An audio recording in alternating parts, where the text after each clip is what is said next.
Hello friends, welcome back to my channel. तो कैसे हैं आप लोग? आई होप आप सब ठीक होंगे। गाइस, मैंने फिर से एक और कोरियन मिस्ट्री बॉक्स मंगवा लिया है आपके लिए। मुझे नहीं पता बॉक्स में क्या निकलेगा और ये वीडियो स्पॉन्सर नहीं है। ये बॉक्स मैंने लिया है 150 रुपीज़ का।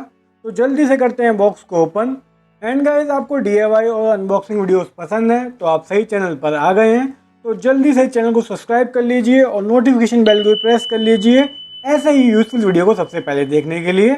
और गाइस, मेरे चैनल पर गिव वे चल रहा है और आपने अभी तक पार्टिसिपेट नहीं किया है तो जल्दी से पार्टिसिपेट कर लीजिए। इस वीडियो के बाद लिंक डिस्क्रिप्शन में मिल जाएगा। और पैकेट के अंदर मिला है रेड कलर का बॉक्स और बॉक्स पर लिखा है स्नैक्स बॉक्स। पहले वाले बॉक्स में तो काफ़ी सारी चीज़ें मिली थी, इस बार क्या मिलता है देखते हैं। तो गाइस, बॉक्स में मिली हैं 8 पैकेट चोको पाई के। कौन कौन से फ्लेवर हैं चलिए देखते हैं। ये है चॉकलेट फ्लेवर जो नॉर्मली मिलता है और आपने कभी ना कभी खाया ही होगा।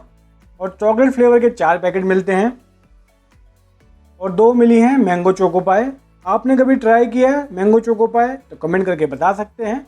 और 2 मिली हैं स्ट्रॉबेरी चोको पाए। आपको कैसा लगा ये चोको पाए बॉक्स कमेंट करके बता सकते हैं। एंड गाइस, आप चोको पाए से क्या क्या डिजर्ट बना सकते हैं आपको जानना है तो इस छोटे से चैनल को सपोर्ट कीजिए, द हंगर बूथ। इस चैनल पर आपको बहुत ही यम्मी, टेस्टी और हेल्दी रेसिपीज मिलेंगी।